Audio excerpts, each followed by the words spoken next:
Hey guys, have you ever stopped yourself from learning something because you felt like you weren't good enough? This is called imposter syndrome, and it's something that I've had a personal experience with lately. Welcome back to my channel. My name is Emma, and I'm a life coach sharing my insights and my experiences with my clients and in my own personal journey so that we can create a space to grow and learn together. According to a study by the International Journal of Behavioral Science, 70% of people experience imposter syndrome at some point in their lives. So, imposter syndrome is when we have stepped into a new role, we are going to do a new career, we're trying to learn a new thing, we're putting ourselves in a different position, one that we have chosen to be in, one that we want to be in, and then all of a sudden you feel like, why am I here? I don't belong here. I don't know enough. I don't have enough information. I don't have the right experience. And you talk yourself out of the confidence of being in your own space in that role. This is incredibly common, and it happens with people in all walks of life. It might be in a social situation. Maybe you have a young child and you go into a new baby group and you've walked in and you suddenly feel like, I shouldn't be here. All these people know each other and I don't have the social skills to fit in. Or maybe you have a high flying job and you've just achieved a new promotion, and all of a sudden you've stepped in and you feel like you don't deserve to be in that job. Or maybe, like me, you've decided that you want to learn something. For me, it's guitar, and you keep stopping yourself and getting in your own way because you feel like you're not good enough or you don't meet the criteria that your monkey mind is telling you that you should meet.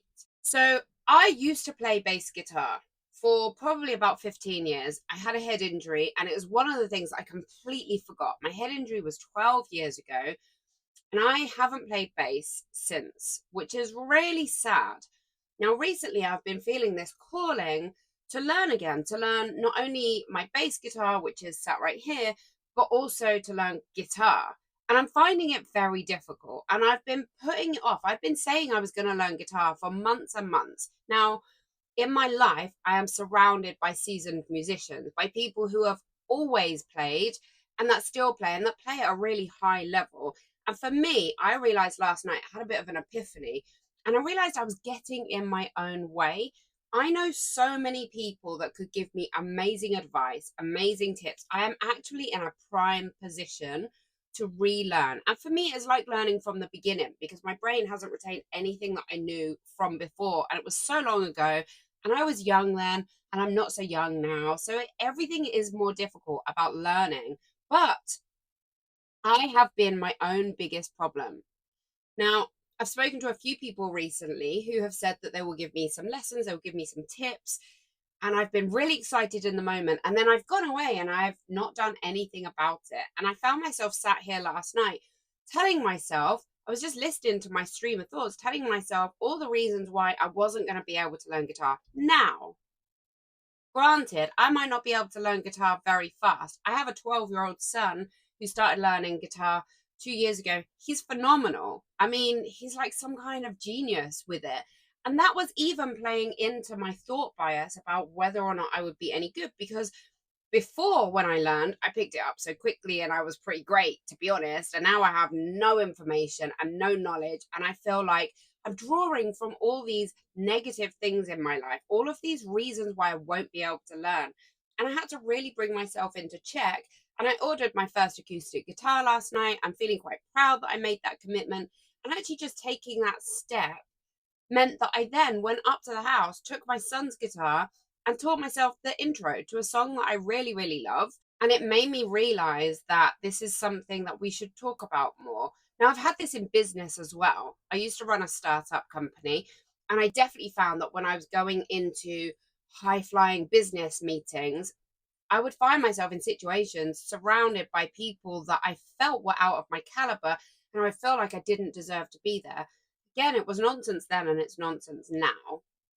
We have a negative bias in our minds. So our monkey mind will always look for the struggle. It will always look for the reasons we can't do something, the reason something is going to be difficult. And that is very normal. Everybody's mind does that. You have to work very hard with your mind to train it into a positive bias. And even then, when you're not paying attention, your mind will slip back into those habits and you won't even realize, which is what's happened to me in the last few months. It's really important to acknowledge your strengths. It's really important to acknowledge your own strengths, to acknowledge what are you bringing to the role, to the situation, because this is what's going to keep you going. As always with negative thoughts, a great way to counter it is first, number one is become aware of it, become aware that that's what's happening. And then number two, force a positive thought. It will help to counteract the actual physical chemical reaction that your body is having to the negative thinking. Think about positive thoughts like a glass of water when you're thirsty. If you ignore the thirst, which we all do, you will develop headaches and lethargy, and you'll almost get to the point where you don't even realize it's because you were just thirsty. It's the same with negative self talk. If you can actually put in the positive thoughts, it's like hydrating your soul. It's a strange metaphor, but for me, it works. It's really important to stop fixating on all the things you can't do, on all the things that you don't know. And actually, even just adding the word yet to this is really important. I don't know X, Y, and Z yet. Really different to I don't know how to do that. Because then you're giving yourself permission and the opportunity to expand and grow, which you will do, you will learn. It's really important to shift your focus to what qualities you do bring to the table. That might be your growth mindset. It might be your passion to learn. It might be the joy that you have from being in that situation. Or it might be your end goal from the new promotion or the new business or the new social situation. It might be your endless enthusiasm for life. It might even just be your curiosity for the subject and for learning. All of these things are transferable skills, and they are the things that are going to allow you to learn and grow until you actually feel like you belong in that situation. Another really important factor is shift your focus away from perfectionism. And I am horrible at this. I am the biggest perfectionist. I want to be excellent at something immediately. And I have to fight that personality trait because that's not logical or rational or sensible. And maybe as a young person, that worked for me and that really propelled me very quickly. But that is too much pressure to put on yourself, and it's just not realistic. Progress is more important than perfectionism. So last night, when I was thinking, I'm just not going to be able to play guitar like all of my friends are able to play guitar, it's going to take me so long, I'm never going to get there. It's just, I cannot imagine the journey. I'm never going to be that good. I can't even move my fingers in the right way. I can't even move my hand to strum properly.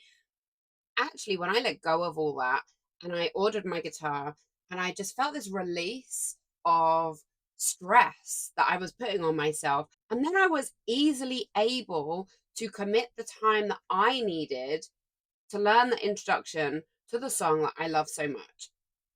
Now, not only did I learn the introduction on guitar, I also learned the beginning part of the bass line. I'm more than capable of learning the things, but I was stopping myself.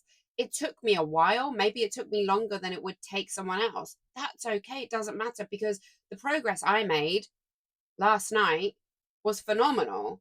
And that's what I need to focus on. And that's what you need to focus on. You need to focus on consistent action and progress, not perfection.